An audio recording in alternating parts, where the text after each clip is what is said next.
Merci, merci, merci. Salue ton frère, dis-lui, sois un adorateur du Christ. Dis-lui, sois un adorateur du Christ. Vous savez, moi, je peux rester pendant des heures en train de l'adorer.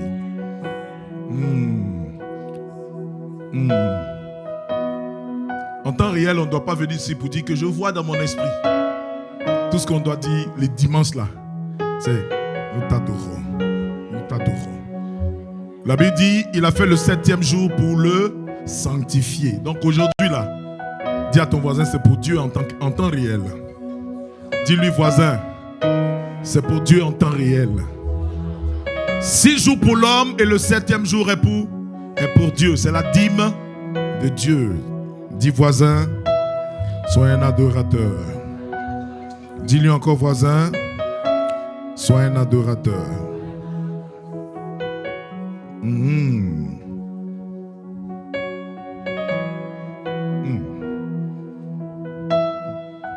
t'adorons.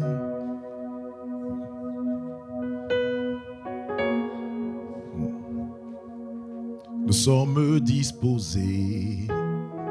Voilà, ce que tu vas faire, accompagne-moi tout doucement en string. En string. Lève-toi avec moi, nous allons lire une portion des Écritures, s'il te plaît. Qui est venu ici pour le culte? Qui est venu pour adorer Dieu? Qui est venu rendre culte à Dieu? Dis voisin, dis à ton voisin, voisin, nous ne sommes pas là pour un homme. Nous sommes là pour Adonai. Dis-lui, nous sommes là pour Jésus-Christ. Nous sommes venus pour l'adorer. Amen. Alors, prends ta Bible en 2 Timothée chapitre 4, s'il te plaît, à partir du verset 7. Ce soir, je veux révertir le manteau du pasteur. Donc, je serai un peu dur. Dis à ton voisin, il sera dur ce matin. Le pasteur est l'image du berger. Dis à quelqu'un le berger. Le berger fait quoi? Il paie les brebis. En fait, en règle générale, sinon, dans le principe, c'est le berger qui donne la direction aux brebis. Qu'est-ce que le berger a entre ses mains comme outil? Il a le bâton. Et puis il a quoi encore? Il a aussi la houlette. La houlette et le bâton. La houlette pour faire quoi? Pour ramener. Vous connaissez, il y a des gens qui n'ont jamais fait le village ici. Hein. La houlette là, c'est comment? C'est comment? C'est pour faire quoi? Pour ramener quoi? Les brebis et le bâton, ça peut faire quoi? Est-ce que je peux utiliser la houlette et le bâton ce soir? Ton amène est faible. Quelqu'un est en train de dire dans son cœur, apôtre, il faut prophétiser. Ce soir, dis à quelqu'un le bâton. La Bible dit, et c'est David qui parle, ton bâton et ta houlette me rassurent. Oh, le bâton et la houlette du Seigneur vont te rassurer en cet après-midi. Dis à ton voisin, ce message-là, il est pour nous. On peut lire la portion des Écritures ensemble.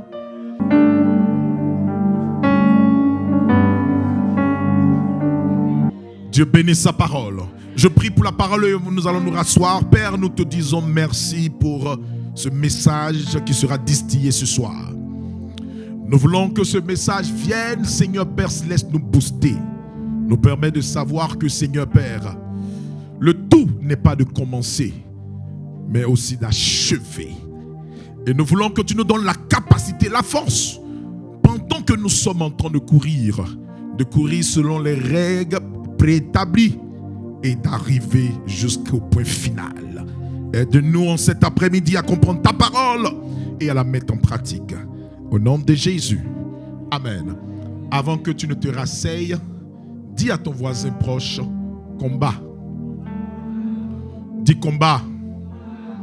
Dis voisin, combat. Le bon combat. Il faut lui parler encore. Combat. Le bon combat. Dis voisin, combat. Le bon combat. Change de voisin, vois le voisin d'à côté, dis-lui voisin, combat, le bon combat. Dis-lui voisin. Combat le bon combat. Parle au moins à quelqu'un ce soir. Dis-lui voisin. Combat le bon combat. Tourne-toi vers ton voisin de derrière. Il n'a jamais parlé, tu n'as jamais entendu sa voix. Quand il vient à l'église, voilà, tu n'as jamais entendu sa voix. Aujourd'hui, dis-lui, le pasteur dit. Il faut dire que la Bible dit. Combat le bon combat. Il faut bien lui parler. Ah. Souvent, quand on veut mettre quelqu'un en garde, là, on fait comme ça. Je te donne l'ordre ce soir. Dis à quelqu'un combat. Et à faire comme ça, combat. Le bon combat. Dis voisin, voisine, combat. Le bon combat. Rasseyons-nous majestueusement dans la présence de Dieu. Est-ce que vous êtes prêts ce soir? Je sais qu'il y a des gens, leur cœur bat déjà. Il ne faut pas que ton cœur va battre. Nous sommes tous mis au même piédestal en ce qui concerne la parole de Dieu. Elle te concerne, elle me concerne. Le message qui sera donné ce soir vise à te régalvaniser, à te permettre de savoir que nous n'avons pas encore achevé la marche. Nous n'avons pas encore achevé la course. Donc qu'est-ce que nous devons faire? Nous devons réveiller les héros et courir jusqu'à atteindre le point final. Est-ce que vous êtes avec moi? Alors, je commence tout doucement en vous disant ceci de très important. Assurément qu'il y a beaucoup de personnes qui ne connaissent pas en réalité la mission ou, si vous voulez, le plan de Dieu pour cette église. Nous sommes où? À Divine Potter's Church. En français, l'église du divin potier. Church, c'est église. Divine, c'est divin. Et puis Potter's, c'est potier. Donc nous sommes à l'église du divin potier, le lieu où Dieu change les vies. Alors, cela est tiré de quoi? Parce que chaque église a une vision précise sur laquelle elle marche. Cela est tiré de Jérémie chapitre 18. Dieu dit à Jérémie, entre dans la maison du potier et vois comment le potier forme le pot. C'est-à-dire qu'il travaille et par moments il échoue dans son œuvre, mais à un certain moment donné, il fait du pot un vase d'honneur. Donc cette église est le lieu où nous venons, où Dieu nous malaxe, c'est-à-dire il prend l'argile que nous sommes et nous transforme et puis fait de nous des vases d'honneur. Qui a dit amen? Je prophétise que tu deviens un vase d'honneur au nom de Jésus. C'est pourquoi quand on termine le culte, nous disons je suis l'argile entre les mains du divin potier. Vous comprenez maintenant? Est-ce que vous comprenez? Et quand vous regardez le logo de l'église, le logo est symbolisé comment? C'est le monde sur lequel il y a un vase d'honneur et il y a les mains représentant les mains de Dieu qui façonnent le pot. Qui a dit amen? Vous savez, de façon naturelle, on a la capacité de rapidement faire un pot. Mais de façon spirituelle, il est difficile de faire d'un homme un pot. Quelqu'un me suit? Si je me lève ce matin et que je veux faire comme les autres, je peux prendre de l'argile et puis faire un pot. Mais il ne sera pas comme un vase d'honneur. Mais quand le divin potier nous prend entre ses mains comme l'argile, avant de faire de nous des vases d'honneur, il nous fait passer par des cheminements, par un process. Et le process par moment là est très difficile. Et souvent nous n'acceptons pas cela. Mais Dieu fait de nous à plus tard des vases d'honneur dans le but que nous soyons utiles. On dira que dans une maison, il peut avoir plusieurs ustensiles. Mais on utilisera les ustensiles de valeur lorsqu'il y a quoi? Des événements de valeur, si vous voulez. Vous êtes avec moi? Donc on n'utilise pas tout comme ça. Donc il va sans dire que nous devons savoir que Dieu veut travailler de par nos canaux, de par l'instrument que tu es. Et pendant qu'il sera en train de travailler de par l'instrument que tu es, il a un objectif à atteindre avec toi. Atteindre la récompense. Qui est avec moi? Qui est avec moi? Je peux maintenant prêcher. Je peux maintenant parler. Tu comprends maintenant la vision de l'église? Est-ce que tu comprends? Qui est avec moi? Est-ce que tu es là? Quelqu'un me regarde avec ses yeux hagards. Est-ce que tu es là? Je peux maintenant pousser? Alors Eric, écoute-moi maintenant attentivement. Le tout n'est pas d'être sapé en 3 pièces pour venir à l'église. Le tout n'est pas venir seulement que dans la présence de Dieu pour chanter. Le tout, ce n'est pas dire aux gens autour que je suis moi qui donne les plus grosses offrandes pour faire fonctionner l'église. Non, ce n'est pas le tout. Paul dit ici dans la citation, j'ai combattu le bon combat. Ensuite, il dit, j'ai achevé la course. Donc, une chose est de combattre, mais faire le bon combat et ensuite achever la course que tu as commencée. Malheureusement, beaucoup d'entre nous aujourd'hui ne combattons pas le bon combat.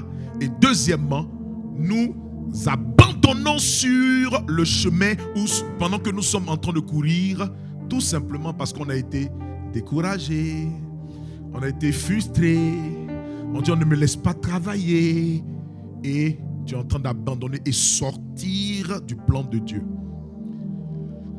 Mes amis, écoutez-moi attentivement.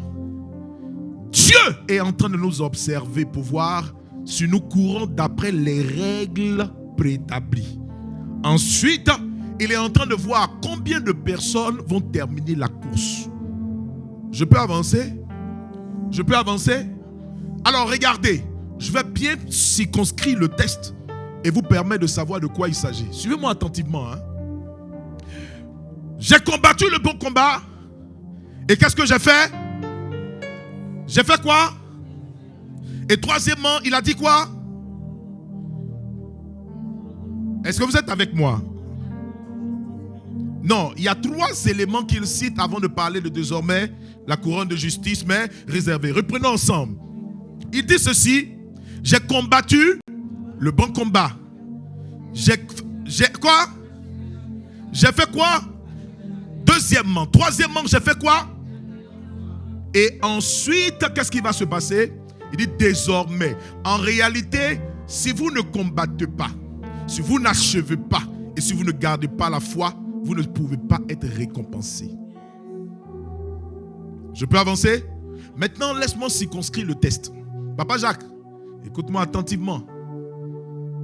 Je te circonscris le test. En fait, c'était une lettre de Paul à Timothée. Il va dire, Timothée, je suis à la fin de mes jours. Je sens que bientôt, ma vie terrestre va s'achever. Mais Timothée, écoute-moi attentivement. Moi, Paul, qui ai prêché l'évangile, qui a été en proie à la fin, qui a accepté de bâtir des églises, qui a accepté de rester là et souffrir pour Jésus, je crois que je viens d'achever ma mission terrestre. Je viens d'achever mon travail sur terre. Et il va dire à la suite à Timothée ceci de très important. Il dit, désormais, la couronne de justice m'est réservée. Mais de quoi parle Paul? En fait, Paul ici est en train d'utiliser pour nous ce qu'on appelle en français une métaphore. Donc Paul utilise une métaphore sportive pour décrire sa vie. Donc vous devez savoir, comme Paul, nous sommes dans un combat de tous les jours. Deuxièmement, nous sommes dans une course. Troisièmement, Paul est en train de nous dire que nous avons obligation de garder la foi. En d'autres termes, on peut la perdre. Et quatrièmement, Paul est en train de dire que tout ce que nous faisons sur la terre, il y a une récompense. Donc tout ce que nous faisons est couronné par une récompense qu'on appelle la couronne de justice. Hello? Est-ce que vous êtes avec moi? Donc dans ce test, Paul parle d'abord de 4 choses essentielles. Premièrement, combat. Deuxièmement, achèvement. Troisièmement, garder la foi. Et quatrièmement, il parle de récompense. Ça va étonner plusieurs quand ils arriveront dans le ciel, parce que la récompense là, elle ne sera pas d'abord terrestre. Elle sera céleste, parce que la couronne de justice là, c'est dans le ciel. Donc la couronne que nous allons avoir sera dans le ciel. Donc ça va étonner plusieurs qu'après avoir travaillé sur la terre des hommes qui ne soient pas couronnés. Pourquoi? Parce que n'ayant pas combattu le bon combat. Deuxièmement, parce que n'ayant pas achevé la course, tu peux fournir beaucoup d'efforts, mais Dieu lui-même va constater que tu n'as pas fourni ou achevé la course. Le tout n'est pas de dire je suis chrétien. Le tout n'est pas de dire c'est moi qui supporte, qui soutiens l'œuvre, l'assemblée ou bien l'apôtre. Le tout n'est pas ça. Mais est-ce que tu pourras continuer jusqu'à ce que tu quittes la terre des hommes? That is the question. Je peux avancer? Je peux dérouler? Il y a une chose que nous devons savoir. Dieu nous récompensera en fonction de nos œuvres et de ce qu'on aura accompli sur la terre des hommes. Ça, il faut le savoir. Dis à ton voisin, est-ce que tu le sais?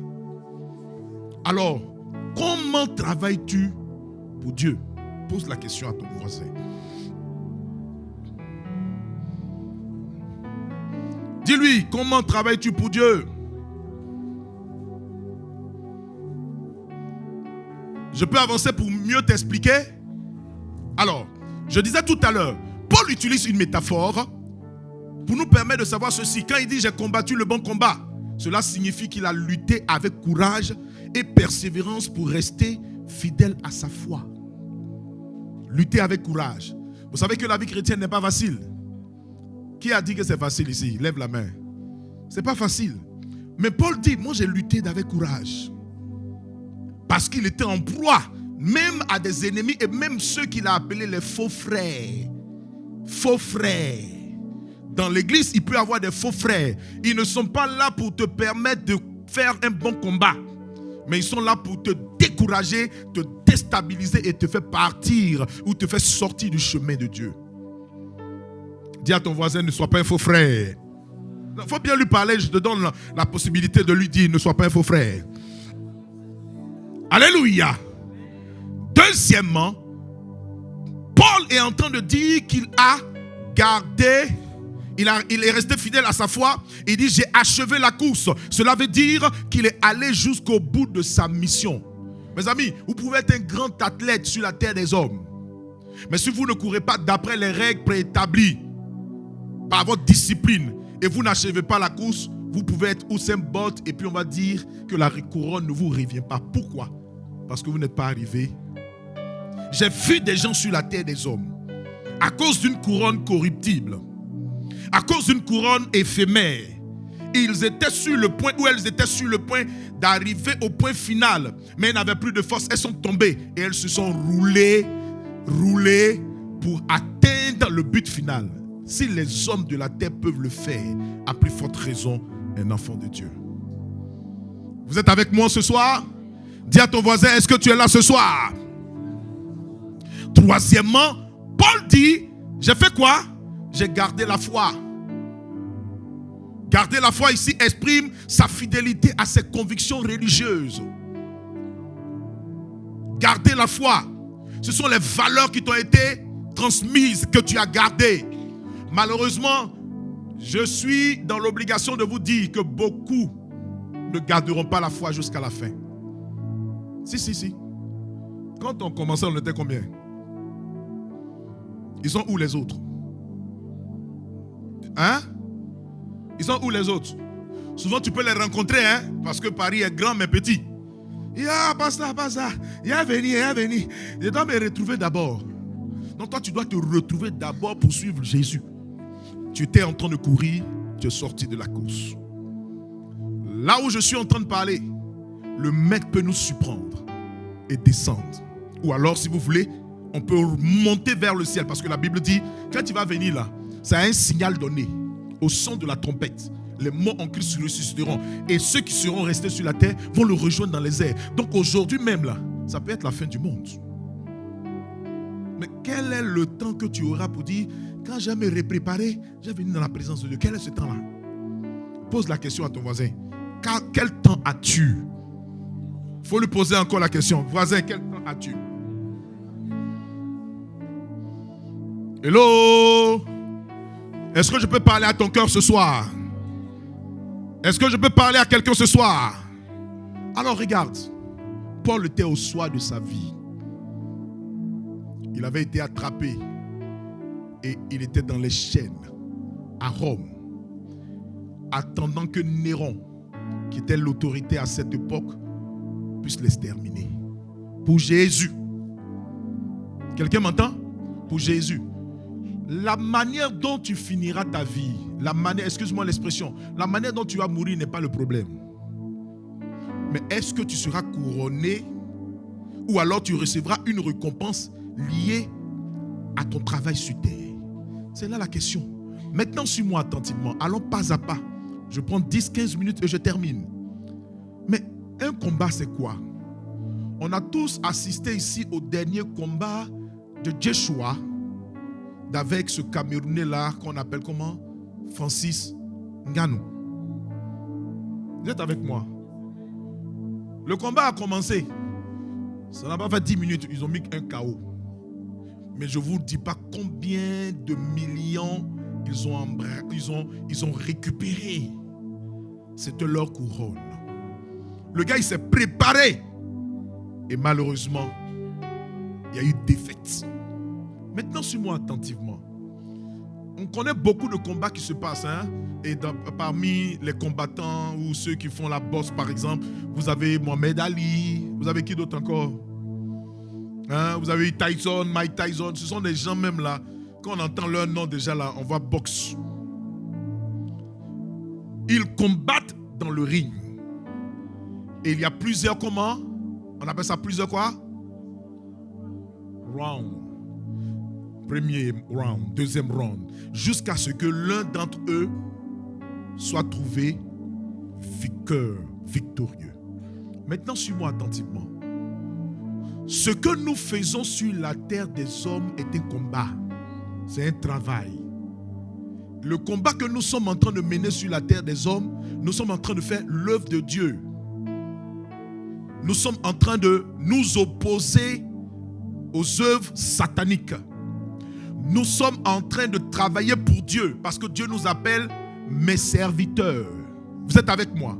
Alors, si le travail que nous sommes en train de faire est considéré comme un combat, est-ce que ce combat ou ce travail que tu es en train de faire, tu le mènes bien ou pas? Je peux parler à quelqu'un ce soir? Dis-moi pouce. Là, tu ne me dis pas pouce. Je peux avancer? Ok, tu es chante. Est-ce que tu le fais bien pour Dieu?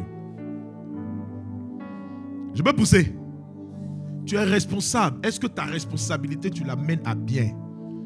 Paul était apôtre du Seigneur. Et il a ajouté de l'excellence à son travail. Au point où il ne se reprochait absolument rien. Il dit à son fils Timothée, je crois que moi là, il y a une couronne qui m'attend. Couronne qui m'attend par rapport au travail que j'aurais fait. Je suis sûr que quelqu'un assis dans l'assemblée va se dire, mais apôtre, je travaille pour Dieu. Moi là, je fais bien mon travail.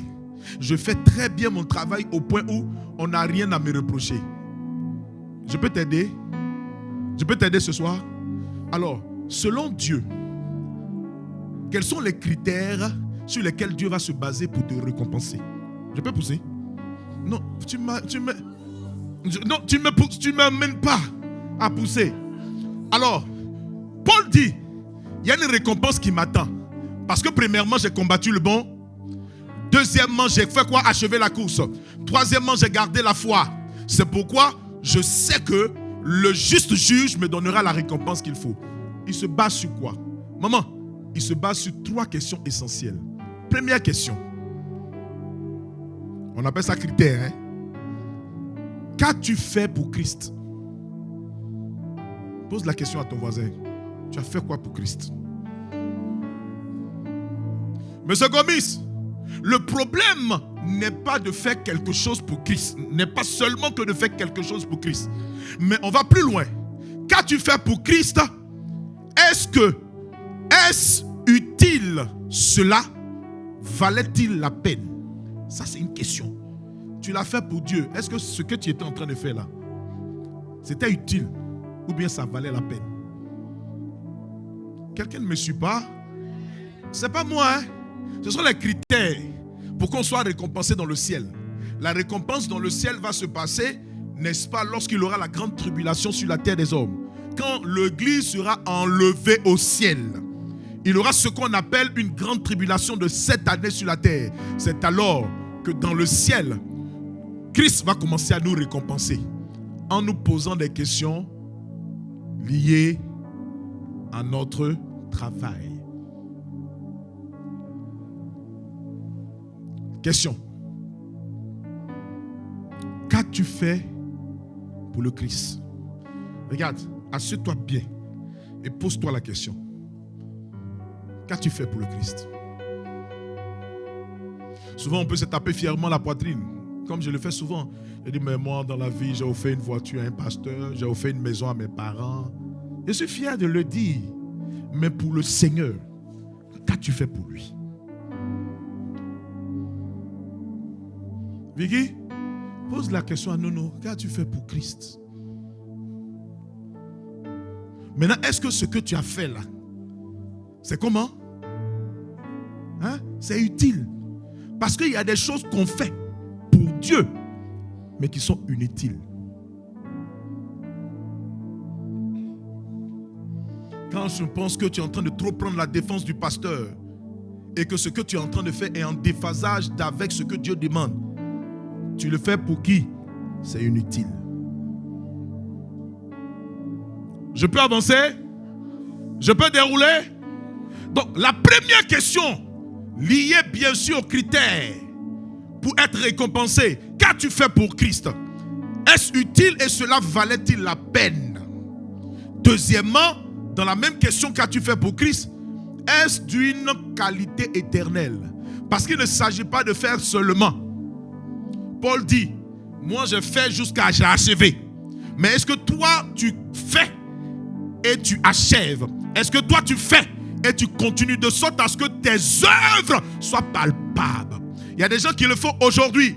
Ils peuvent le faire 2 jours, ils peuvent le faire 3 jours et s'arrêter en cours de chemin. Ce que le Seigneur veut, c'est que ton œuvre perdure. Est-ce que quelqu'un est avec moi ce soir? Je dis que je suis en train de travailler pour Dieu. Mais est-ce que cela est utile? Deuxièmement, est-ce que cela, bien sûr, est une qualité éternelle? Il y a des gens qui travaillent, mais leurs œuvres ne restent pas dans le temps. Ce n'est pas ce que le Seigneur veut. Il dit que je veux que vous alliez et que vous portez du fruit et que vos fruits fassent quoi? Demeure. Dis à ton voisin, ton fruit doit demeurer. Encore, ton fruit doit demeurer. On peut acclamer le Seigneur pour la vie de vieux père. Bonne arrivée, vieux père. Alléluia. Dis à ton voisin, ton fruit doit demeurer. Je peux avancer? Donc le premier critère pour recevoir la récompense que Paul appelle, n'est-ce pas, la couronne de justice, c'est qu'as-tu fait pour Christ? Beaucoup de personnes disent travailler, disent faire, mais ne le font pas pour le Christ. Souvent tu le fais pour tes yeux, pour qu'on puisse te voir aussi. Est-ce que vous êtes avec moi? Qu'est-ce que tu fais? Pensant que ce que tu es en train de faire là, tu dois attirer les regards de l'apôtre, les regards de tout le monde. Mais alors qu'on ne travaille pas pour l'apôtre, on travaille pour le Christ, le Dieu, Dieu. Je peux avancer dans les critères? Donc le premier critère c'est quoi? Qu'as-tu fait pour Christ? Deuxièmement, comment l'as-tu fait? Ben, une chose est de faire, mais comment? Comment l'as-tu fait? Ma fille, mais le comment l'as-tu fait n'est pas stérile, ne reste pas comme ça. Il y a une chose, une question aussi qui suit. Comment l'as-tu fait? Soit dans la puissance du Saint-Esprit ou bien dans ta chair. Comment l'as-tu fait? Comme un bon gérant ou pas? Beaucoup de personnes ne sont pas bien sûr de bons gérants. Ce que Dieu te confie, quand ça commence à chauffer sur toi, tu give up, tu abandonnes. Tu n'es pas un bon gérant. Dis à ton voisin, tu n'es pas un bon gérant. Je peux pousser plus loin? Tu n'es pas un bon responsable. Un responsable, un bon, est un bon gérant. Dis à ton voisin, sois un bon gérant. J'ai vu des gens souvent venir me dire, apôtre, je suis fatigué, je vais abandonner, je vais laisser la responsabilité. Tu n'es pas un bon gérant. Non, tu ne l'es pas. Tu sais pourquoi tu ne l'es pas? Parce que tu penses que c'est de façon, on va dire quoi? C'est comme ça que Dieu t'a donné la responsabilité. Non, Dieu te connaissait. Et il savait que tu pouvais atteindre ou bien sûr accomplir, n'est-ce pas, cette responsabilité et tu pouvais l'amener à bien qu'il t'a donné la responsabilité. Maintenant, ce qu'il te demande, ce n'est pas de faire la chose parce qu'on t'a demandé, mais d'être un bon gérant. Cela me rappelle la parabole des talents. Le maître a donné les talents et il est parti en voyage. Et vous allez voir que dans la parabole des talents, il y a 3 temps majeurs. Le premier temps où le maître distribue les talents aux serviteurs. Le deuxième temps, il laisse le temps pour qu'ils puissent travailler et fructifier ce que Dieu leur a donné. Et le troisième temps, le maître revient pour demander compte. Est-ce que quelqu'un est avec moi? Alors, pendant que nous sommes dans la salle, pose-toi la question. Si le maître revenait en ce moment, est-ce que tu seras trouvé au devant de lui comme un bon gérant? Quand le maître est revenu, après des temps, la Bible dit qu'il va demander des comptes à ces 3 personnes. Celui qui a reçu 5, celui qui a reçu 3 et 1. Il dit, où sont les talents que je vous ai donnés? Le premier dit, maître, tu m'as donné 5. J'ai géré les 5, j'en ai eu 5 autres. Il dit quoi? Bon et fidèle serviteur. Deuxièmement, celui qui a reçu 3 talents, il a aussi fructifié. Et puis il dit, maître, voilà ce que j'ai fait. Celui qui a reçu 1, il dit, maître, quand tu es parti là, j'ai pris ça et puis j'ai mis ça dans la terre. Le maître est étonné parce qu'il lui a appris comment on fructifie les choses. Il est surpris. Et puis il pose la question, mais c'est quoi ça? Comment, pourquoi? Il dit, parce que toi, tu prends où tu n'as pas déposé. Et j'ai eu peur. Merci, vieux père. Yeah. Merci, vieux père. J'ai eu peur. Qu'est-ce que le maître a dit de lui? Il a dit quoi? Serviteur infidèle, inutile. Celui qui n'a pas été dans la loyauté jusqu'à la fin. Il dit, si tu te disais ces choses depuis très longtemps, pourquoi tu n'as pas donné ça à un autre gérant, à un autre gestionnaire, pour qu'il puisse fructifier ce que je t'ai donné? Il dit quoi? Serviteur méchant. Serviteur comment? Méchant. En fait, ce n'est pas la bouche de l'apôtre que tu dois attendre. Attends la bouche de Dieu, tu vas voir. Peut-être que ça sera trop tard. Je te le répète, dans le ciel, il y a des gens qui se verront refuser les récompenses de Dieu. Et effectivement, ce n'est pas fini. Vous êtes avec moi? Comment l'as-tu fait? Est-ce que tu as été un bon gérant de ce que Dieu t'a donné? Ta présence ici n'est pas un hasard. Il y a plusieurs églises. Mais si Dieu t'a envoyé ici, c'est parce qu'il veut travailler avec ton canal. Et s'il t'a positionné en tant que responsable, tu dois être un bon gérant. Donc, deuxième critère, comment as-tu travaillé pour Dieu? Est-ce que tu as été un bon gérant? On t'a donné 10, tu en as perdu 8, il reste 2. 2 là même là, tu vas trouver encore des raisons en disant, hey, dis à quelqu'un, hey. Dieu cherche de bons gérants. Dis à ton voisin, Dieu cherche de bons gérants. Je le répète, tu chantes pour Dieu, mais tu chantes comment pour Dieu? Tu le fais comment? Tu es responsable du groupe musical. Comment tu gères ton département? Il y a quel responsable ici encore? Hein? Les hôtesses, comment vous gérez votre département? Est-ce qu'il s'accroît? Le département, certes, est là pour apporter ce qu'on appelle, n'est-ce pas, une bonne organisation. Mais au-delà de cela, dans l'église du Seigneur, c'est aussi un élément pour aussi chercher à veiller sur les autres. Et puis, permettre une croissance. C'est-à-dire que si vous étiez 2 ou 3, quand une année passe là, vous devez être 6. Au fur et à mesure, on évolue. Mais on n'est pas là à constater que il y a 2 chantres aujourd'hui seulement. Ou bien il y a 2. Non, dis à quelqu'un non. Dis-lui encore non. Pose-lui encore la question responsable. Es-tu une bonne responsable? Es-tu une bonne gérante? Pose-lui la question. Tu ne parles plus.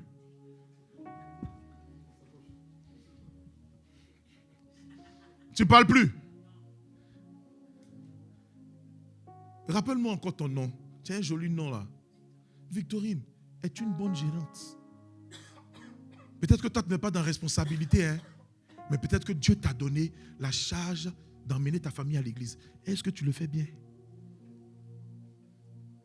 Travailler pour Dieu, ce n'est pas seulement que tenir le micro. Ce que Dieu t'a confié là, c'est travailler pour Dieu.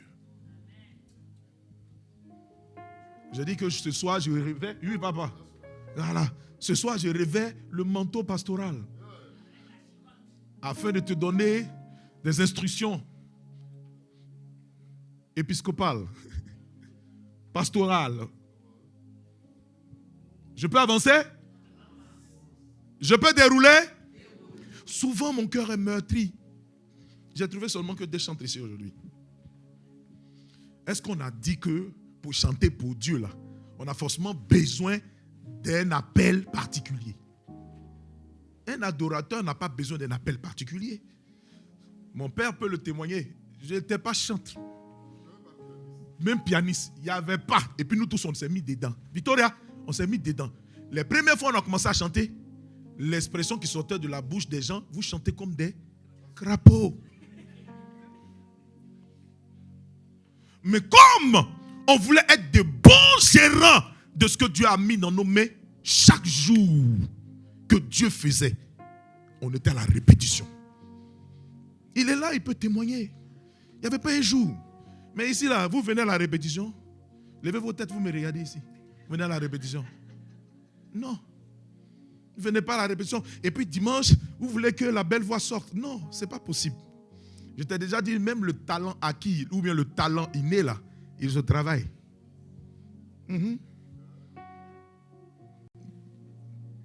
Même Messi, il ne vient pas pour improviser. Toute personne qui est dans l'improvisation, là, à un certain moment donné, meurt. C'est la même chose avec mes gars. Les gars, les pianistes et les chants là, c'est ici là on va venir trouver les accords. Soyons de bons gérants. Hein?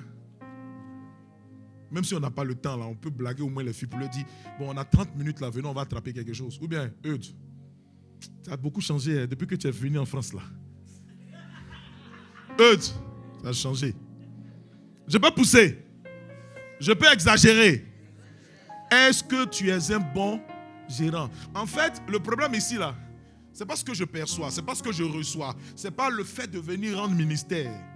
Mais je dois penser à la finalité. Qu'est-ce que Dieu va dire de moi? C'est ça. C'est pourquoi moi, je m'attelle à devenir. Je ne reste pas dans la même position. Non. Pour tous ceux qui ont commencé avec nous, ils savent un peu s'il y a eu une évolution, même dans mon ministère pastoral ou pas. Vous êtes avec moi? Est-ce qu'on est ensemble ce soir? Papa Jacques, en fait, là-bas, là, ce n'est pas ta place. Hein? Ta place est à côté de ton épouse ici. Mais tu t'es déplacé. Sois un bon gérant. Sois un bon gérant à côté d'elle. C'est mal de Dieu. C'est ici ta place, non? Faut venir. Faut venir. Viens t'asseoir. Il n'y a pas seulement qu'être un bon gérant. Il y a aussi être un bon serviteur. Un bon quoi? Serviteur. Écoute, le tout n'est pas d'être serviteur. Mais il faut être bon. En temps réel, excellent. Écoutez, notre Dieu est un Dieu d'excellence. Est-ce que ce que nous faisons en tant que serviteurs, on peut ajouter un point d'honneur? En d'autres termes, on peut dire qu'on est bon. Un responsable doit être bon serviteur. Une responsable doit être bon serviteur. Même un fidèle doit être bon fidèle. Tu ne viens pas à l'église à compte-gouttes. Quand il y a les programmes, là, tout le monde est là, c'est rempli. Non, on ne fait pas ça avec Dieu. Je te le répète, 6 jours, c'est pour nous. Mais le 7e jour, c'est pour Dieu. À moins que tu te mettes à travailler. En Angleterre, j'ai vu des gens comme ça. Et puis, malheureusement, c'est ce qui fait qu'on n'est pas béni. Ça dit que le dimanche, là, souvent, ils ne travaillent pas. Mais ils font ce qu'on appelle double. Ils appellent ça double quelque chose comme ça. Ça dit que le dimanche, là, tu as doublement. Voilà, on paye doublement. Non, il ne vient pas à l'église. Mais écoute, ce que tu oublies, tu n'es pas là pour toi. Tu es là pour Dieu. Et tout ce que tu dois faire doit plaire à celui qui t'a créé. Mais tu trouves le dimanche là pour aller travailler. Tu cherches l'argent. Je te dis une vérité, si Dieu n'est pas avec toi, tu vas chercher l'argent et tu ne vas jamais finir de chercher. Je peux avancer? Pose-toi la question, quand je me regarde là, est-ce que je suis au niveau du bon serviteur? Pose la question à ton voisin. Es-tu un bon serviteur? Encore, es-tu un bon serviteur? Je te répète, le tout n'est pas d'être serviteur, mais devenir un bon. Je peux avancer? Souvent il arrive, moi ça arrive. C'est-à-dire on a tellement bossé que par la grâce de Dieu, nous sommes arrivés souvent à un certain niveau, par exemple dans l'adoration et autres. Donc quand j'arrive quelque part que l'accord n'est pas, même avec les gars ici, je suis comment? Dérangé. Pourquoi? Parce qu'on a travaillé pour atteindre une certaine excellence. Mais est-ce que nous, là, on veut travailler pour être excellent dans l'œuvre de Dieu? On veut qu'on soit toujours au stade archaïque? Non. Dieu que nous servons est un Dieu d'excellence. Quand quelqu'un quitte là-bas et puis rentre là, il doit trouver que tout est excellent. Mais c'est alors que celui-ci, il se lève, il se promène ici, un accord est déplacé là-bas, la caméra est en train de tomber. Grand désordre. Grand désordre. Je t'ai dit que je révèle le manteau pastoral. On peut se parler ce soir? On peut se parler ce soir? Victoria, es-tu une bonne servante de Dieu? Ça doit trottiner dans ton esprit. C'est sur ça que Dieu va se baser pour te donner la couronne de justice. Je peux avancer? Je peux dérouler? Il n'y a pas seulement que ça. Comment l'as-tu fait? Est-ce que tu l'as fait dans ta propre force et ta propre sagesse? Souvent ici à l'église, là, on veut faire les choses avec notre propre sagesse. Je peux parler? Il y a une maman un jour, elle m'a dit pourquoi j'ai parlé du principe. Il y a un principe duquel j'avais parlé là, tu te rappelles? Le principe de la négociabilité. J'ai dit par exemple que dans une église là, il y a des choses qu'on souvent on ne peut pas imposer par rapport, par exemple le port du voile. Ça ne s'impose pas. Par exemple, le vêtement qu'on doit porter, si on doit faire comme nos frères d'à côté qui ne portent pas chaussures pour venir ici là. Vous voyez? Donc le principe de la négociabilité, c'est dans la Bible. Et si vous ne comprenez pas cela, vous allez mal interpréter la parole du Seigneur. J'ai parlé de plusieurs principes. Il dit non, mais non. Dans cette église, pourquoi les gens ne se voilent pas? Il dit maman, tu n'es pas quitté là-bas et puis venir imposer des choses ici. C'est ce que la Bible dit là. C'est ce qu'on fait. On ne fait pas les choses selon notre propre sagesse, comme nous-mêmes. Tu es responsable. L'apôtre dit on fait comme ça. Mais toi, tu es fait comme ça. Non. Dis à quelqu'un non. Il faut bien lui parler, dis-lui non. Tu es pasteur ou bien tu es appelé responsable de l'église, mais on ne te voit pas tous les dimanches. Aïe. Ceux que tu veux conduire là, toi-même tu leur montres un exemple de on ne te voit pas. Ils ne seront pas là aussi. N'est-ce pas?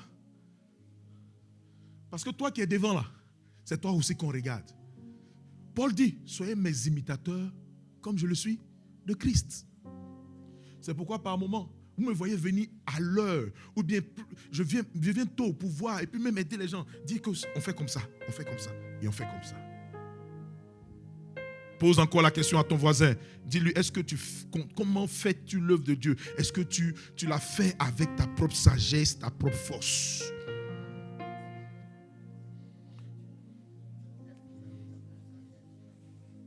Troisièmement, La troisième question que le Seigneur va te poser, c'est pourquoi l'as-tu fait? Tu as été pasteur pourquoi? Pour les grosses voitures? Pour l'argent? Pour les dîmes? Pour les offrandes? Voici mon papa qui est là. Quand nous-mêmes là, on a commencé à marcher avec lui, suivait la même. Est-ce qu'on connaissait même odeur d'offrande?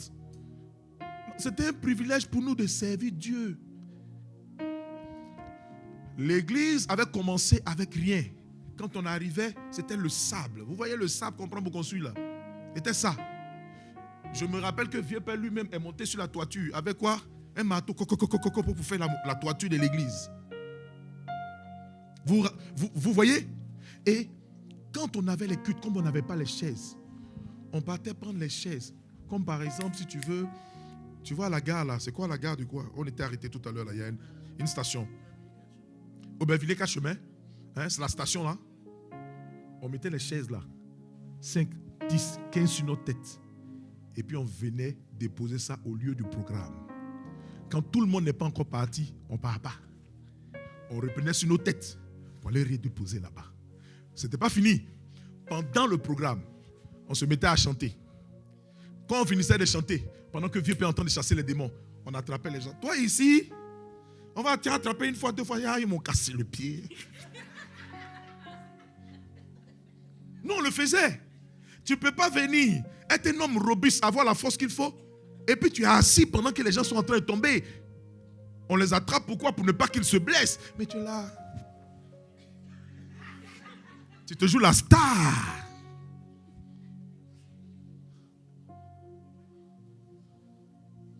Vous êtes avec moi? Ou alors je me trouve trop vieux pour être, par exemple, dans un département. Non, en fait, tout le monde est serviteur de Dieu. On doit tous servir Dieu. Hello?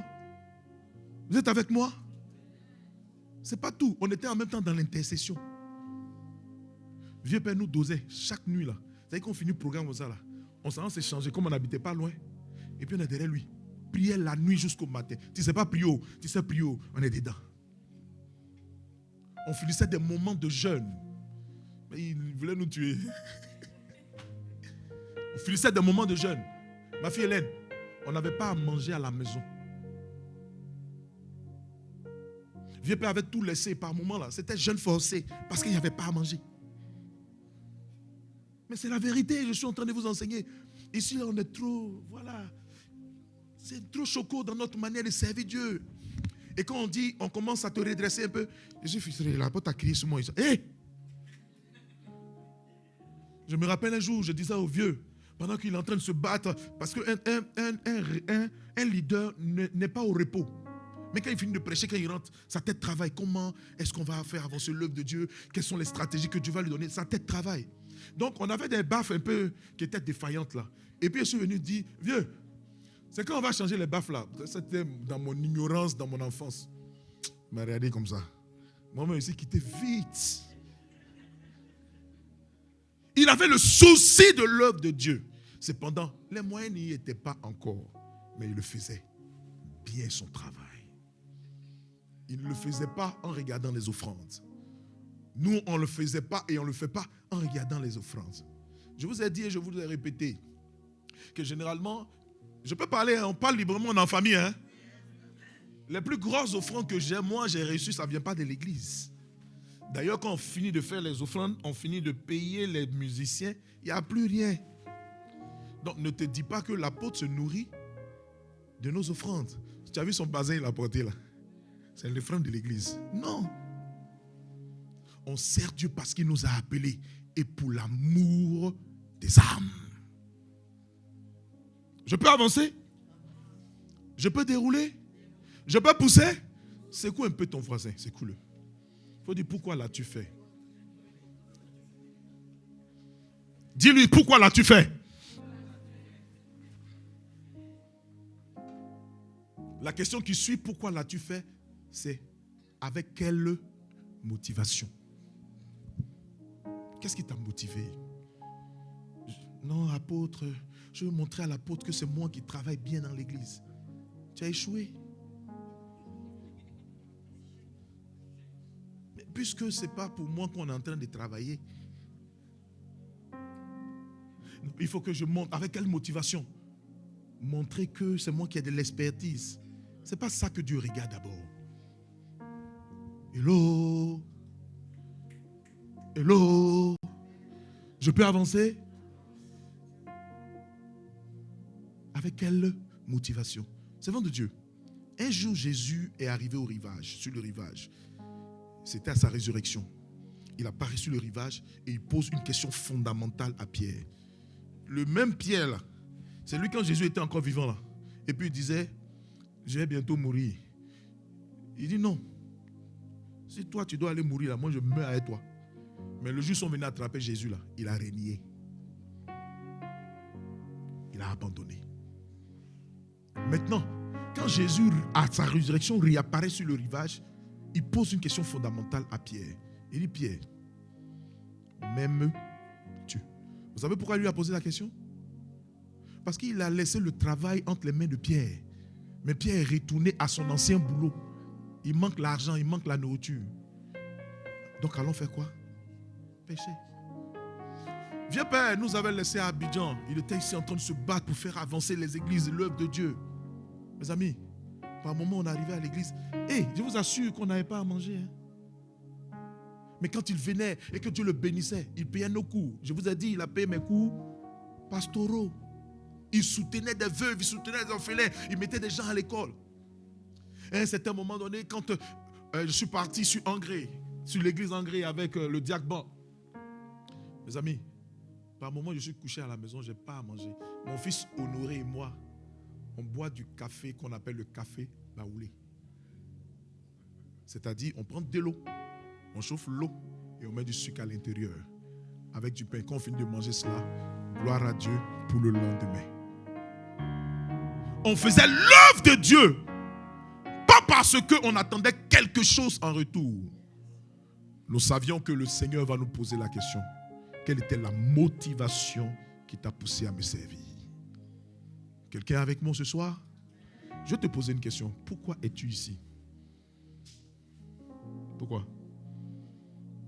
Généralement, nos églises sont remplies de gens qui disent depuis longtemps, je n'arrive pas à me marier, il y a un esprit qui me fatigue. Chasse-le. C'est à cause de ça que tu es là. Ou alors, apôtre, je veux avoir beaucoup d'argent. Priez pour moi. Dieu, il donne ça.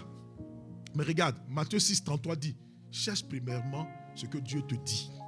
Et puis tout va être donné. Mais nous, on renverse les choses. On veut d'abord que Dieu nous donne. S'il ne nous donne pas là, Dieu ne fait pas. Quelle est la motivation de ton cœur? Pierre, m'aimes-tu?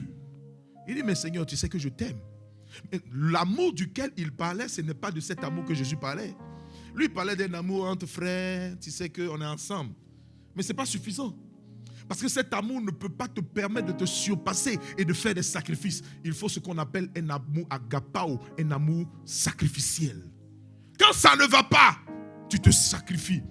Quand ça ne bouge pas, tu te sacrifies. Tu te dis, voici la motivation qui me pousse à faire l'œuvre de Dieu. Mais on ne te contamine pas avec quelqu'un qui dit, non, mais je suis fatigué de cette chose-là. Et puis ça te contamine. Non, dis à quelqu'un non. Dis-lui encore non. Quelle est la motivation? C'est Rédus. Quelle est la motivation quand tu te retrouves ici? Hein? D'avoir du bon sang. Obed, quelle est la motivation quand tu te retrouves là?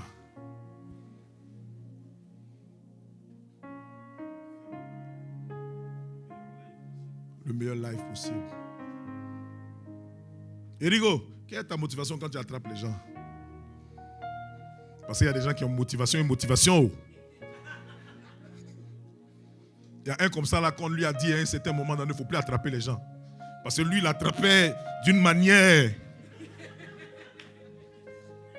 On lui a dit, faut laisser pour toi, ça suffit maintenant.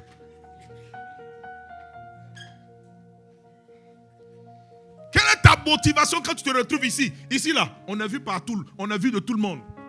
Tu veux qu'on sente que tu as de longs cheveux? Clara. Et puis qu'on sente que tes ongles sont... Clara, Dieu. Quelle est la motivation qui te pousse à servir Dieu? Quelle est la motivation? Quand tu as une mauvaise motivation, tu trouves toujours des raisons de ne pas être à ton poste. Je peux avancer? Quelle est ta motivation quand tu donnes l'argent pour acheter quelque chose? Il faut qu'on dise que c'est moi. Tu vas passer des pour dire, ah ben c'est moi qui payais les billets de l'apôtre. Hein? C'est moi qui ai payé ça, c'est moi qui ai payé ça. Motivation. Quelle est la motivation? Si tout le monde doit s'arrêter devant l'église pour dire, c'est moi qui ai fait ça, tu penses qu'on peut s'en sortir? On ne peut pas. Hein? Madame Djelna, est-ce qu'on peut s'en sortir? Non, on ne peut pas. Mais ça, Dom, on ne peut pas s'en sortir. Donc, revois la motivation de ton cœur. Qu'est-ce qui te pousse à servir Dieu? Revois cette motivation. Parce que si la motivation n'est pas bonne, si elle n'est pas basée sur le sacrifice, l'amour de Dieu, comme j'ai l'habitude de dire, tu ne peux pas mieux servir Dieu si tu ne l'aimes pas. Jésus posait cette question à Pierre pour qu'il comprenne que pour mieux le servir, il faut l'aimer. Il dit, Pierre, si tu m'aimes, paie mes brebis. Donc travaille pour moi si tu m'aimes véritablement. Donc ton travail doit être la résultante de l'amour que tu portes pour Dieu. Ou alors doit être, n'est-ce pas, motivé par l'amour que tu portes pour Dieu. Je peux parler à quelqu'un? Je t'avais déjà prévenu que je revais le manteau de pasteur ce soir. Je peux terminer? Pourquoi l'as-tu fait? Est-ce que tu l'as fait en cherchant l'approbation de Dieu ou celle des hommes?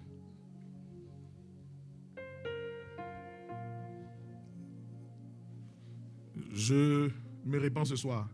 Par moment, il y a certaines personnes, quand vieux père n'était pas là, qu'il était à Paris, qui ne travaillaient pas bien. Mais le jour où vieux père arrive, non, il faut qu'on sache que c'est eux. Ils sont ici. Nous tous, on savait que tu ne faisais pas ça avant. Tu cherches les yeux des hommes au lieu de chercher l'approbation de Dieu.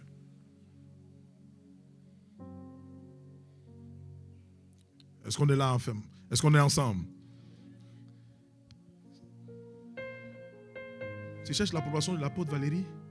Donc ça veut dire que le jour où le Seigneur me dit, bon fils, va au Canada pour faire l'œuvre de Dieu, l'église sera vide. C'est vrai. Ou bien je mens. On a eu cette difficulté quand vieux père a voyagé. Dès qu'il a voyagé, l'église était remplie. Hein? Il n'y avait pas place dès qu'il a voyagé là. Mais le jour où il revient, tout le monde est là. Souvent, on pense tromper Dieu. Il nous connaît. Connaît la motivation de ton cœur. Dans l'église, il sait qui sont ceux qui travaillent réellement pour lui. Je peux parler à quelqu'un ce soir? Je peux pousser? Je peux dérouler? Tu cherches ta propre... ou tu cherches l'approbation des hommes. C'est pourquoi tu n'empêches les autres aussi de travailler auprès de toi. Ou les autres aussi d'éclore. Non, on ne nous a pas appris ça. On nous a appris, n'est-ce pas, en mettre en exergue les grâces, les talents.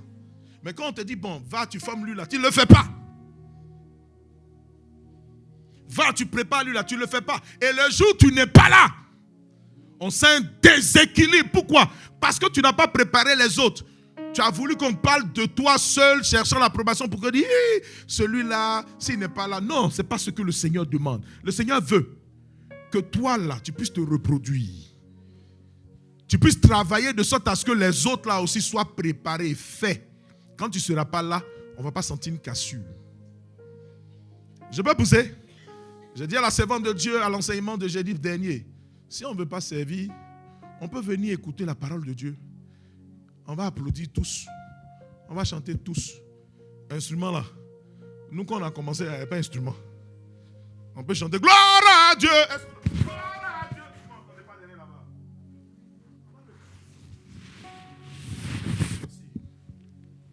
Merci. On va le faire.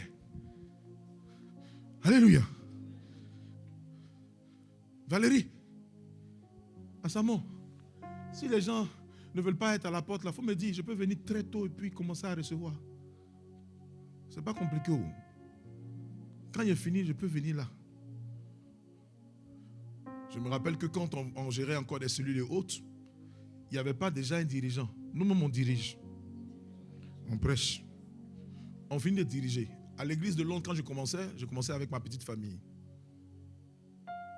C'est mon épouse et puis mon fils, avec lequel j'étais venu d'Abidjan. Il avait 13 ans. Et puis le plus petit, qui avait 2 ans. On fait comme ça. Je finis de diriger. Je joue au piano, je chante en même temps. Il y a le micro devant moi. Quand il finit de faire ça là, il dit on peut acclamer le Seigneur et je deviens le prédicateur. On peut faire tout ça. Ou bien. Mais Dieu veut que chacun de nous ait un rôle afin d'apporter la discipline et une bonne organisation. Mais on ne travaille pas, dit non, toi là je ne veux pas que tu apprennes. Toi là je ne veux pas que tu fasses. Non. Ce n'est pas de Dieu ça. Apprenez à des personnes, la servante de Dieu le fait bien. Apprenez à des personnes à diriger. Apprenez à des personnes. Quand tu n'es pas là, il faut qu'il y ait au moins 2-3 personnes qui sachent manipuler ça. On se donne 3 mois. 3 mois, c'est on va dire quoi? C'est la méthode pour apprendre. Quelqu'un est en train d'apprendre à jouer au piano, à un instrument ou à quelque chose, c'est en 3 mois qu'il peut apprendre. Donc, donnons-nous 3 mois. D'accord? Quand papa Jacques n'est pas là, quand Sérétus n'est pas là, on se cherche ici. J'étais allé en mission un jour et puis on m'a dit que vous vous êtes cherché ici. Jusqu'à le culte a commencé à quelle heure? Mais non, c'est pas possible. C'est pas possible. Demandez, nous, j'essaie de brancher les instruments. On appelle ça comment? On avait un pianiste qu'on payait. Il faisait le malin. Oui, ils font toujours le malin. Quand on lui dit viens jouer, il fait comme ça. Même quand les prédicateurs sont en train de prêcher et puis on dit change de son, il a des humeurs. Vous savez ce qu'on a fait? On ne nous a pas appris. On s'est fâché, on allait prendre le piano pour déposer et puis on a commencé à apprendre. C'est la vérité. C'est comme ça qu'il a appris à jouer au piano. Et puis, j'ai donné les premières notes au prophète Esaïe, qui lui aujourd'hui est un excellent pianiste. Donc ce que j'ai, comme Paul l'a dit à Timothée, transmets-le à des personnes fidèles. C'est comme ça que Dieu veut qu'on travaille. Posons-nous la question, si la servante de Dieu grâce n'est pas là aujourd'hui, que moi je ne suis pas là, on peut prêcher ici? Victoria, on peut parler?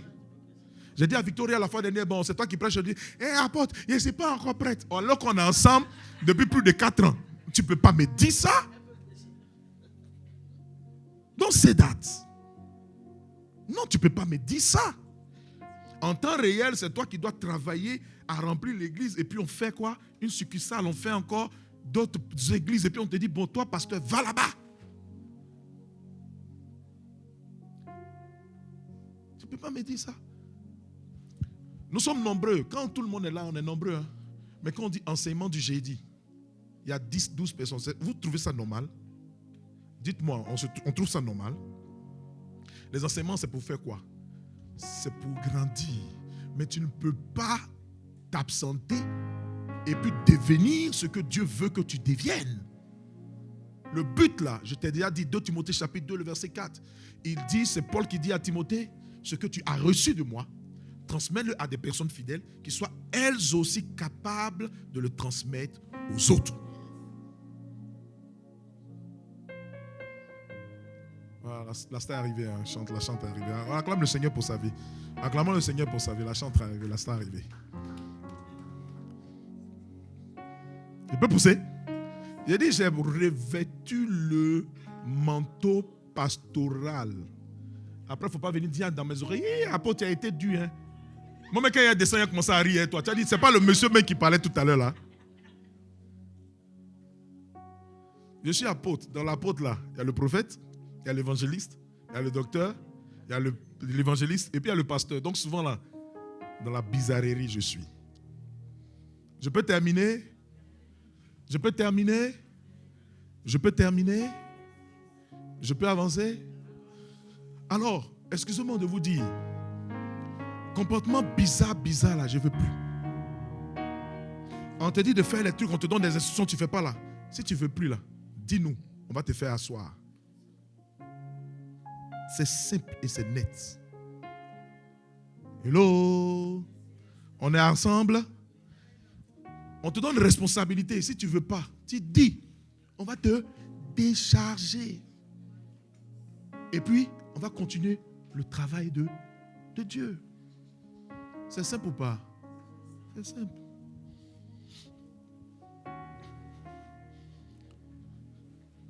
Avant là, on n'était pas sur Facebook. Mais est-ce qu'on ne faisait pas l'œuvre de Dieu? Hein? On ne faisait pas l'œuvre de Dieu? Facebook, là, on ne le fait pas parce qu'on a envie de se faire voir.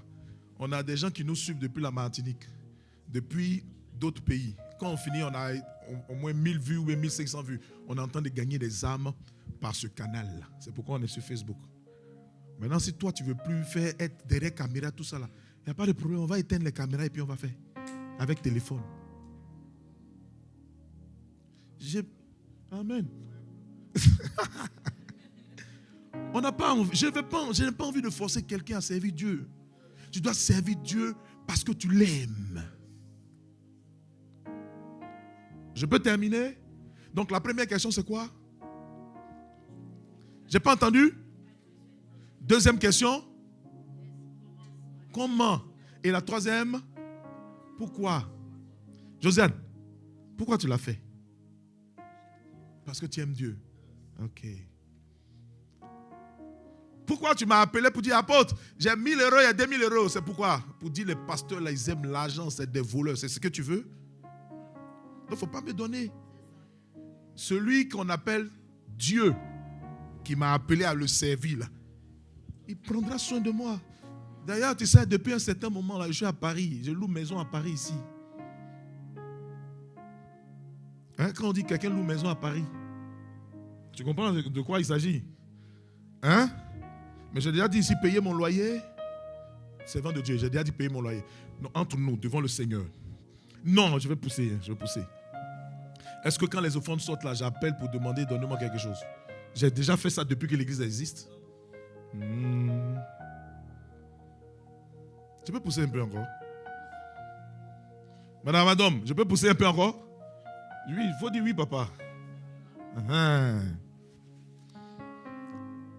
Ça, c'est le début du message. Dimanche, c'est pas moi qui ai prêché, c'est vieux père qui a prêché. On a eu trop de chance. Je peux avancer?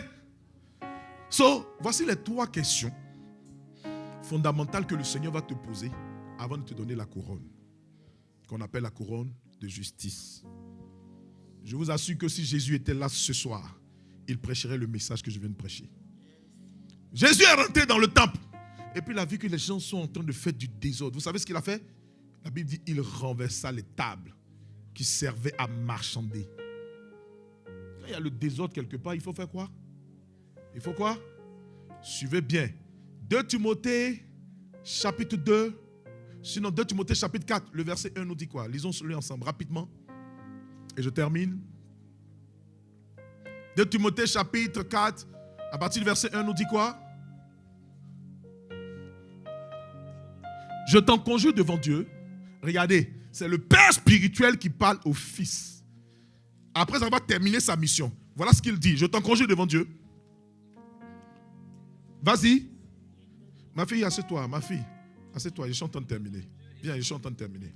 Je t'en conjure devant Dieu et devant Jésus-Christ qui doit juger les quoi? Qui doit nous juger? Il dit quoi la suite? Au nom de son apparition. Qu'est-ce qu'il dit à la suite? Il dit fais quoi? Il dit fais quoi? Et il dit quoi la suite? Il dit fais quoi? Il dit fais quoi? En toute occasion. Et quoi d'autre? Favorable ou non. Et il dit quoi? J'ai pas entendu. J'ai pas entendu. J'ai pas entendu. Dans tous les moments, c'est pas à tout moment je vais te dire Dieu va te bénir, il va te lever. Oh, dis-moi pouce. Je dois te reprendre également. Il a dit quoi? Et censurer c'est quoi? Hein? C'est fait quoi? En cas fait ça, un enfant de Divine Potter, il ne vient plus à l'église. On te punit pourquoi? Souvent pour une faute, pour quelque chose que tu as fait qui n'est pas bien. On va te dire, bon, à partir d'aujourd'hui, assieds-toi. Moi, mais il n'est pas d'ici. Alors que tout ça là, ça fait partie de l'organisation de l'église. Je peux pousser? Si je vois des comportements bizarres, je sens qu'on entend te forcer pour servir, on entend te forcer. Je vais te dire, assieds-toi. Sérieusement, ça fatigue un peu. On veut évoluer, on dit big church. Si on sent que toi, quand tu es là comme ça, là, ta présence là, ça doit déranger tous les autres et puis ils ne peuvent pas travailler là. Assieds-toi. Sincèrement, assieds-toi. Maintenant, si tu sens que je ne suis plus ton pasteur, que tu veux chercher un autre pasteur, vas-y. Vas-y. Mais si tu es là, accepte la discipline. Je le répète, accepte quoi? La discipline. Quand il y a les brebis, il y a un berger. Je le répète, quand il y a les brebis, il y a un berger. C'est le berger qui montre quoi? Le chemin. Que Dieu vous bénisse. Quand il y a berger, Dieu m'a dit, quand il y a berger, il y a quoi? Il y a bâton. Je vous ai dit à l'entame qu'on a quoi? La houlette et puis quoi? Le bâton. La houlette, ça fait quoi? Et puis le bâton, c'est quoi? En fait, dans le système on va dire du berger et des brebis, quand la brebis elle est récalcitrante et qu'elle sort du groupe et elle s'en va là, on s'en la taper comme ça. Vous revenez dedans. Ce soir, par l'autorité apostolique et pastorale qui m'a été conférée, je détiens entre mes mains la houlette et le bâton. Commençons à servir Dieu. Que Dieu vous bénisse. Lève-toi, tiens-toi levé et puis pose la question maintenant à ton voisin. Est-ce qu'il a compris le message? On appelle ça partie 1. Partie 2 là. Même si tu ne viens pas à l'église dimanche, ça va te trouver à l'église. Ça va te trouver chez toi à la maison. Dis Amen. Alors, regarde. On va tous ensemble se repentir. Parce que moi, il m'est arrivé, je parlais avec un homme de Dieu la fois dernière. Il arrive des moments où, quand tu vois comment les choses se passent là, ça te décourage d'une manière. J'ai dit non, je ne me décourage pas. Je ferai jusqu'à ce que le Seigneur me dise, je t'enlève. Hello. L'église ne peut pas se bâtir seule.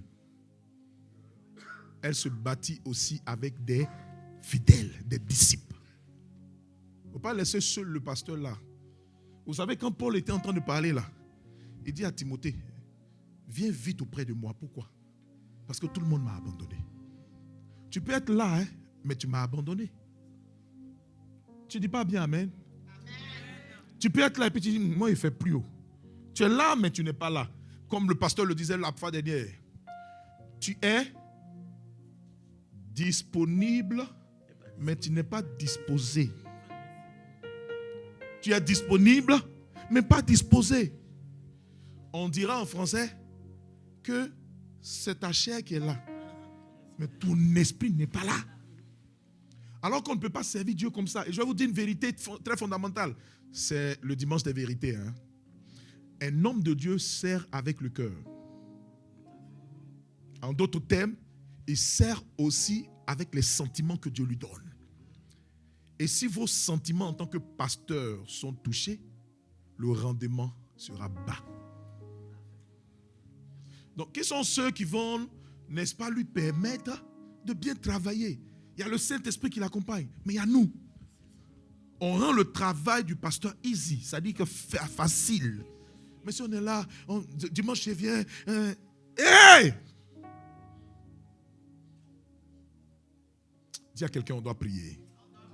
Parce que là où Dieu veut nous emmener, là, ce n'est pas là où on est. Et les autres qui doivent venir là, ils doivent nous trouver dans une bonne disposition. Et quand ils vont venir, ils vont se greffer et on continue. Tous ceux qui sont autour de moi disent que je suis un peu dur. C'est ça? Je suis un peu dur? Ok. Je suis dur ou pas? Ok. Voilà. C'est maintenant là que je prends la houlette et le bâton. Donc je serai là comme ça. Tu déconnes et dis descends. On est d'accord ou pas? On est d'accord ou pas? On est d'accord ou pas? Tu es responsable. Tu ne veux pas permettre aux autres aussi de travailler. Il te dit, bon, laisse ça là. Laisse ça aux mains d'autres personnes. Il y a des gens même là, quand ils prennent là, ça fait avancer. Ce n'est pas le pasteur qui va venir dire, bon, comment on va faire avancer les trucs. En fait, pour qu'une église évolue, pour qu'une église soit puissante, elle aille plus loin, aujourd'hui, on a l'aide de l'Internet. On travaille avec ça. Souvent, je suis là, je cherche. Je dis, comment trouver, bien sûr, quelqu'un qui peut, n'est-ce pas, faire travailler nos réseaux pour qu'on soit un peu plus vu et pour que les gens puissent venir. Parce qu'avant, on utilisait la télévision. C'est un peu dépassé. On utilise toujours, mais c'est les réseaux qui sont, bien sûr, plus puissants. Je veux des chantres excellents. C'est pourquoi on travaille à ce que le matériel soit bon. On ne va pas venir dire, travailler. Travailler. Qui a dit amen? Amen. Les gars, on est ensemble, non? Donc, trouvez un jour pour qu'on puisse répéter ensemble. C'est bon? C'est quel jour, Christian? Tu vas me dire. Non, il faut me dire en même temps.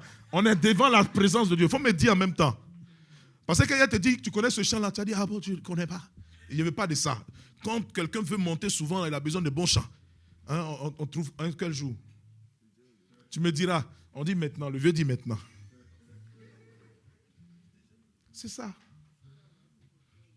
On peut avancer? Obed, je dis Obed, Eudes, on trouve quel jour? Là déjà, nous sommes à l'orée d'une nouvelle année. N'oubliez pas, le 20, on a notre quoi? Notre conseil. Vous avez commencé à bosser? Vous êtes sûr? Il ne faut pas que le chantre qu'on va inviter là vienne dire, mais ils n'ont pas bossé mes chants. Ce n'est pas intéressant. Je vais mettre tout votre drap d'hier aujourd'hui. Là. C'est vrai. Est-ce qu'il ne vous a pas dit ça l'année dernière? Il vous a dit ça. Ils n'ont pas bossé mes chants. Il ne vous a pas dit ça, Esther. Tu avais bossé. Donc c'est les autres qui n'ont pas bossé. La responsabilité est portée sur vous, les filles. Je peux terminer? S'il vous plaît, que chacun de nous soit dans un département. Chacun de nous. Ma fille, si tu peux mettre ta jolie pimpante, n'est-ce pas, pour faire avancer l'œuvre de Dieu, fais-le. Tu peux aller peut-être souvent à la porte, tu dis, ah, entrez ici. Fais-le. Voilà, il n'y a pas de problème. Chacun de nous doit être dans un département, travailler pour Dieu. Oui, Vépé. Vas-y, Vépé. Alléluia. On peut s'asseoir une minute. On peut s'asseoir une minute. Non, je ne suis pas venu pour chicoter. Je suis venu parler un peu parce qu'à l'entendre parler, c'est comme s'il n'avait pas de personnes capables. Il y a des personnes capables, mais qui refusent de faire. Quand un berger a 2 animaux, il va au commencement dans son travail, les conduit. Quand ils vont commencer à se multiplier, le berger sera devant pour leur montrer comment on marche. Et de temps à autre, regarder en arrière. Mais au milieu du troupeau, il y a un qui va se révéler comme leader. Le berger va se mettre derrière et c'est le leader là qui va guider les autres. Je ne sais pas si quelqu'un me comprend. Mais le berger ne peut pas s'accoupler avec les brebis. La multiplication du troupeau, ce n'est pas le berger qui s'accouple avec les brebis. C'est les brebis qui s'accouplent entre elles. Une façon indirecte de dire, c'est vous qui travaillez pour qu'il ait la masse. Quelqu'un ne m'a pas compris. Ça veut dire que la croissance de l'église ne dépend pas du berger. Le berger investit en vous pour que vous fassiez ce qu'il faut faire dehors. Donc si, par exemple, chacun prend la résolution, une opération 5 âmes par an, si elle envoie 5 âmes par an, quelqu'un peut comprendre la multiplication qui va se faire. Donc ça veut dire que s'il y a les chaises vides là, ce n'est pas le berger. Là, quelqu'un commence à avoir mal. Non, moi c'est en douceur, c'est mon anniversaire, puis chantez-vous parler. C'est une façon indirecte de dire que quand il a parlé de compte rendu, chacun aura un compte rendu à faire à Dieu. Ce n'est pas le nombre de cultes que tu auras fait. Ce n'est pas le nombre d'onctions que tu auras reçues. Le nombre de délivrances que tu auras fait. Parce que quand tu rentres dans le royaume, le Seigneur te dit, toi tu es un mauvais serviteur. Tu sais pourquoi? Parce que quand il regarde derrière toi, il ne voit personne. C'est-à-dire derrière toi, là, le Seigneur t'a gagné pour un but. Les épreuves que tu traverses là, c'est pour que derrière toi, il y ait une masse de personnes qui soient converties. C'est-à-dire tout ce qui t'arrive, le Seigneur regarde derrière. Donc ne pense pas que tout ce que tu as, ce qu'il veut de toi, là, c'est pour que tu aies une grosse maison, c'est faux. La grosse maison, là, ça doit convertir quelqu'un. Le mariage doit convertir quelqu'un. Si tout ce que tu traverses n'est pas capable d'affranchir une âme, c'est que ce n'est pas bon. Voilà pourquoi ta beauté là doit gagner quelqu'un. Si un homme te drague, envoie-le à l'église. Je ne sais pas si je suis en train de parler à quelqu'un. Donc tu vas comprendre que tout ce que Dieu t'a donné, c'est utile pour lui. Toi, on te drague, excuse-moi, hein, et puis, non, quand on te drague là, tu dois croiser les pieds. Bon, je ne vais pas, si je suis en train de partir, c'est pas bon. On peut acclamer le Seigneur. Alors, c'est fait dans le but de nous faire comprendre que chacun de nous doit comprendre qu'il y a un prix, il y a une récompense. Et on doit travailler comment? Pour Dieu, dans l'excellence. Qui a dit Amen? Moi, je veux être derrière pour observer, pour voir un peu comment les choses évoluent. Ici, là, il y a beaucoup de personnes qui ont des talents d'intelligence, de l'intelligence. Je me rappelle que les premiers programmes qu'on faisait, il n'y avait pas de place parce qu'il y a des gens qui mettaient leurs intelligences et leurs talents ensemble. Il y a des gens ici. Je veux vous voir travailler. Joignez-vous à la servante de Dieu et je veux vous voir travailler. Pour dire, voici ce qu'on peut faire, voici ce qu'on peut faire. Elle va me faire le compte rendu. Et puis on va évoluer. Quand une entreprise évolue, ce n'est pas aussi en partie à cause du PDG. C'est aussi à cause des travailleurs qui travaillent, qui boostent, qui sont, n'est-ce pas, en train d'accomplir la vision. Ils se disent, voici la vision, il faut qu'on travaille pour atteindre les objectifs. Que Dieu nous bénisse. Alors, tiens-toi levé, tiens la main d'un frère, tiens la main de ton voisin et nous allons prier ensemble. Tiens la main, tiens les deux mains, et on va prier ensemble. Et tu vas lui dire, tu vas prier en disant, Seigneur, je prie pour mon voisin, je prie pour ma voisine. Aide cette personne ce soir à se relever. Aide cette personne ce soir à se mettre dans la vision. Aide cette personne ce soir à travailler selon tes critères, selon ton standard. Au nom de Jésus, commence à prier, commence à prier.